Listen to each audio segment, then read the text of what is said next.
please welcome Vivek Ramaswamy to the Soapbox. Thank you. I appreciate it. It's good to see you guys. It's great to be here.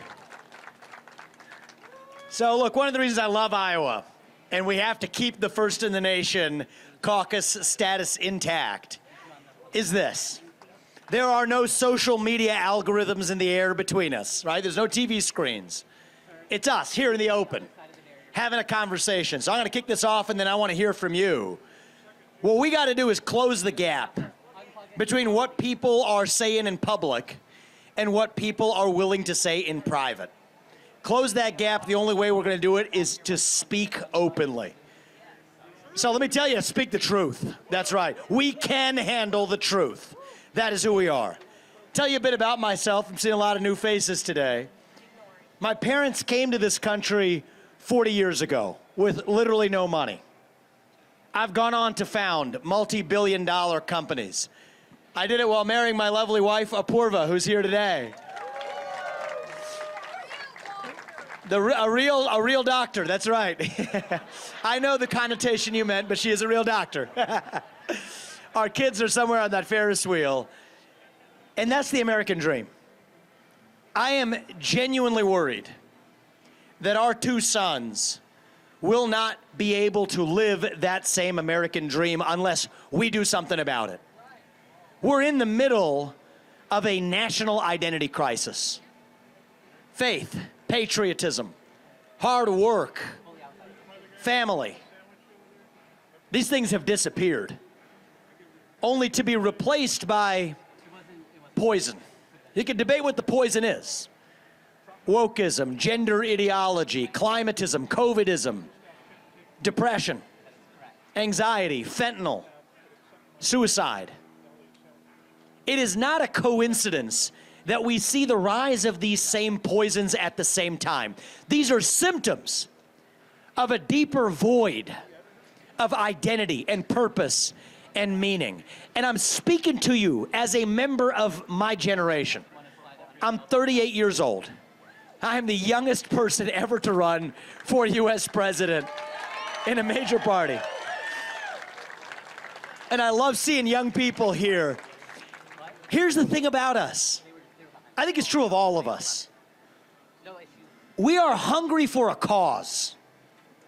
We are starved for purpose and meaning and identity at a time when the things that used to fill that void, they've disappeared. So this is our moment, guys. And not just as conservatives, as Americans, to step up and fill that void with a vision of what it means to be an American today. What does it mean to be American? It means we believe in the ideals of the American Revolution. It means we believe in 1776. It means we believe in ideals like meritocracy and the pursuit of excellence. That you get ahead in this country, not on the color of your skin, but on the content of your character and your contributions. That is why we're done with affirmative action in America. It has been a cancer on our national soul. It means we believe in the rule of law. That people like my parents, people like Swallow, who has been coming to our events, there you are, Swallow, who came to this country legally as patriots through the front door, get to come to this country legally. But it also means that your first act of entering this country cannot break the law. That is why we will use the US military to secure that southern border. That is what it means to stand for the rule of law. It means that the people who we elect to run the government ought to be the ones who actually run the government, not the deep state managerial bureaucracy that runs the show today. So if I can't be your next president for more than 8 years, that's great. I don't want to do it for more than 8 years. That's a good thing. But neither should any of those federal bureaucrats reporting into me either. That is how you actually drain the swamp. Take those government agencies that should not exist. From the FBI, to the IRS, to the CDC, to the ATF, to the Department of Education. We will get in there and shut it down. That is how we revive the integrity of a constitutional republic. I'll tell you something about me, all right? You are not going to see me here bashing the other good people who are running in this race. These are our colleagues. I'm going to depend on each of them just as I depend on you to revive this country. But we do face a choice in this primary. The choice is this. Do you want incremental reform, or do you want revolution? I stand on the side of revolution. I stand on the side of the American Revolution, that we the people create a government that is accountable to us, not the other way around. That we the people require a government that tells us the truth about where COVID-19 came from, the truth about that Hunter Biden laptop, the truth about vaccine mandates, school closures, the truth about the Nashville shooter manifesto, the truth about what's happening in our country today. That is what this campaign is about. We stand for the truth. I speak that truth without apology. God is real. There are two genders. Fossil fuels are a requirement for human prosperity. Reverse racism is racism. An open border is not a border. Parents determine the education of their children. The nuclear family is the greatest form of governance known to mankind. Capitalism lifts us up from poverty. There are 3 branches of government, not 4. And the U.S. Constitution, it is the strongest guarantor of freedom in human history. That is the truth. We stand up for the truth. We fight for the truth. And I'll say this in closing before we open this up, all right, for questions. I grew up into a generation where we were taught to celebrate our diversity and our differences so much that we forgot all of the ways that we are all just the same as Americans, bound by a common set of ideals that set this country into motion in 1776. I believe it deep in my bones that those ideals still exist. I need your help to revive them. E pluribus unum. From many, one. That is the dream that won us the American Revolution. That is the dream that reunited us after the Civil War. That is the dream that won us 2 world wars and the Cold War. That is the dream that still gives hope to the free world today. And if we can revive that dream over group identity and victimhood and grievance, then nobody in the world, not a nation, not a corporation, not a virus is going to defeat us. That's what American exceptionalism is all about, and that is what we together will revive to save this great nation. God bless you. God bless your families. Thank you for that warm welcome. Let's open this up and have a conversation. Love it. I'm going to give you the microphone. You come up here, brother. Come on up. Come on up. Everybody's going to hear you say it. How do you want to get the economy revved up again? Oh, we're going to get the economy revved up. Here's how you do it. It's actually really simple. GDP growth, not 1%, 5%. How do we get there? Unapologetically. Do not apologize for capitalism. Do not apologize for excellence. Drill, frack, burn coal, embrace ethanol, use nuclear, unlock American energy. That's the first step. Second step, don't pay people to stay at home instead of to go to work. Put people back to work. That's who we are as Americans. Third step, Reform the U.S. Federal Reserve. You don't need to play financial god. Stabilize the dollar. Tie it to gold, silver, nickel, agricultural commodities. Stabilize the U.S. dollar. And then you get in there and we will drain that swamp, shut down the three-letter agencies that act like a wet blanket on the U.S. economy. 75% headcount reduction of employees in Washington, D.C. in my first term. That's how you get to 5% growth. That is American exceptionalism. Thank you. Next question. Hi, Vivek. Thanks for coming to Iowa. First of all, I love seeing you on the All In podcast. You were fantastic. Thank you for doing that. The voice, so amazing. So your wife's a doctor. You're at the Iowa State Fair. What foods are you allowed to eat here? Get up here. Get up here. So funny story. I was like stuffing my face with some funnel cake last night. I tried to find my cell phone. By the time I turn around, the second half of it's gone. And here's the person who made that happen. To be clear, I ate it. But, you know, we love the eggs. Oh, that was so good. Egg on stick was good. And I just had the most delicious thin mint ice cream that I've ever had. And right now, apparently there's some Girl Scouts who are serving it. So double whammies. Most importantly, you can get Thin Mints out of season right now, so huge hit. That strawberry ice cream's keeping me real fit right now. That's what's going on. Please. Please. Your first tenet is God is real. Yes. What do you mean by that? I mean that we are one nation under a single God. I believe there is a higher power. I believe there is one true God. I believe we were a nation built under God. I believe that we are all equal because we are all made in the image of God. That is where our equality comes from. It doesn't come from some nebulous secular value. It comes from the fact that we are equal in the eyes of each other, as Reagan said it too, because we are equal in the eyes of God. That is what unites us.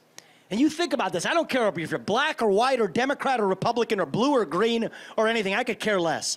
If we remember that one thing, that is how we get back to national unity. That is what, as a member of a different generation, I am in this race to restore. We'll go here and then there. Vivek, you're fantastic. That was a great answer. As President of the United States, will you recognize the personhood of the unborn child under Amendment 14 and 5? So, unborn life is life. That is what I stand for. I don't wish to apologize for my perspective. I am unapologetically pro-life. And the reality is, this doesn't have to be so divisive, guys. It really doesn't.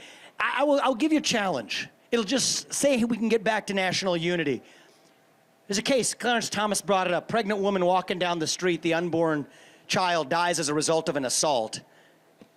I can't find one American in this country who will say that that criminal does not deserve liability for that death. What does that say? We share these instincts in common. And for my part, I will walk the walk. Here's what I'll say. We can have a conversation about paths to adoption, to childcare, to greater sexual responsibility for men in an era of paternity tests. So I will walk the walk. But this isn't about men's or women's rights. It's about human rights. We have to all be in this together. That's where I land on it. Disincentivizing fatherlessness, such an important question.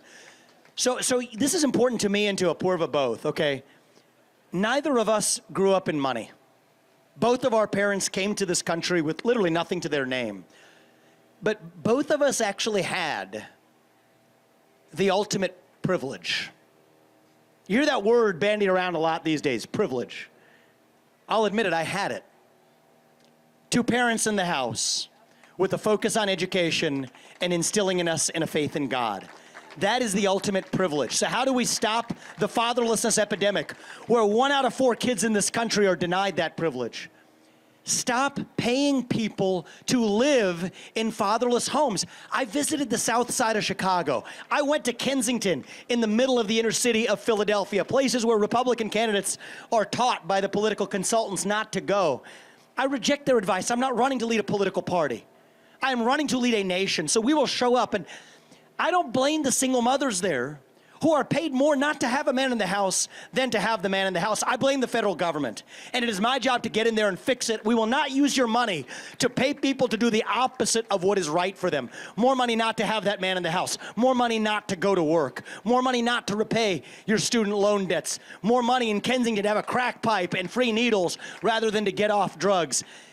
That's what we need, is a government that stops using our money to pay people to do what is even worse for them in the name of help. That is not compassion, that is cruelty. And I stand for that without apology. Right here. Come on up and you get the microphone. Okay, first of all, I love you. Second of all, if you are not able to secure the nomination, would you accept the job as vice president? So my friend Donald Trump is arriving, and he and I share something in common. Neither of us do pretty well in a number 2 position, okay? So I expect that he will be my advisor, and I expect he will accept that job.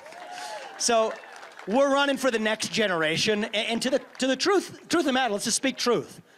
MAGA, America First, this is bigger than one man. It does not belong to me. It does not belong to Trump. It belongs to you. It belongs to us. We the people. How do we take this to the next generation? That's what this is about. Thank you for that. Speaking of young people, I like that. When you are in a position to select your vice president, what attributes are you looking for to complement your values? How old are you? 13 years old. Let's give her a round of applause. See, that's that next generation I'm talking about right there. So proud of you. What's your name? Haley? I saw you this morning too, didn't I? Yes. You came double decker. I love that. Thank you. So look, I think the vice president is one of many important positions. Here's the attributes I look for though. Alignment on the Constitution.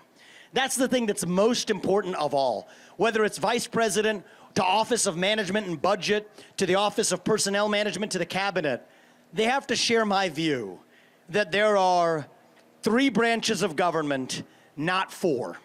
Okay, so that administrative deep state, it's gotta go. That is the source of our national cancer. And so I don't want a vice president or a staff that acts like a mediator between me and the administrative state. I don't want a mediator. I want a bulldog who is gonna see through a vision that revives the integrity of our republic. It's not a Democrat or Republican issue. It is the fact that we want the people who we elect to actually be accountable to us, to we the people, and I require a vice president who is loyal not to me, but to that vision. I appreciate that, Haley. Back there, go ahead, loud.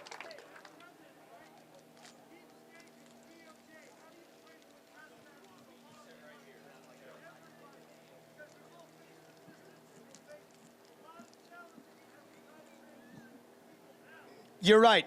So this is the answer. This is a debate we face. Thank you for projecting. That's powerful. So the question is, how do you deal with the deep state, particularly the federal police state, which does not apply one standard of justice, it has 2 standards of justice. That's a reality. We do, unfortunately, have 2 standards of justice in this country.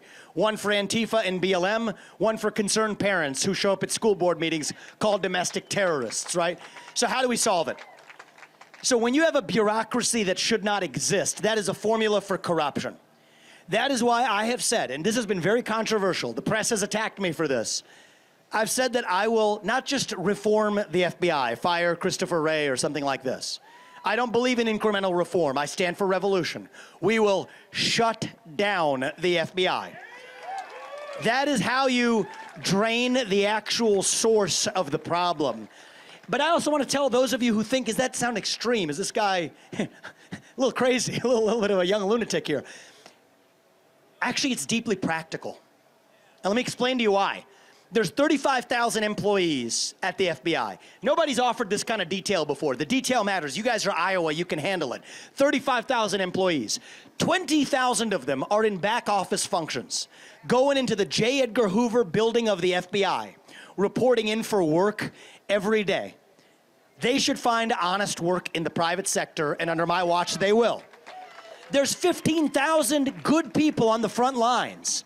We're gonna reassign them to the US Marshals, to the DEA, the Drug Enforcement Agency, to the Financial Crimes Enforcement Network. They're much better at fighting crime, much better at stopping the child sex trafficking rings in this country. The US Marshals are way better than the FBI at that. So this is deeply practical. This is also how we actually protect Americans while also restoring true integrity in our government. Love your shirt, so I'm going to come to you next. Loud.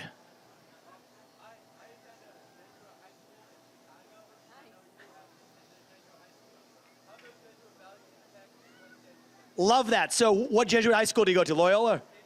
St. Ignatius. So St. Ignatius guy here. I'm a St. X guy. So he knows I went to a Jesuit high school. It actually had a deep impact on me. So there's one Jesuit expression. Jesuits are for the, intellectual breed of Catholicism that's actually thinking about what we aspire to.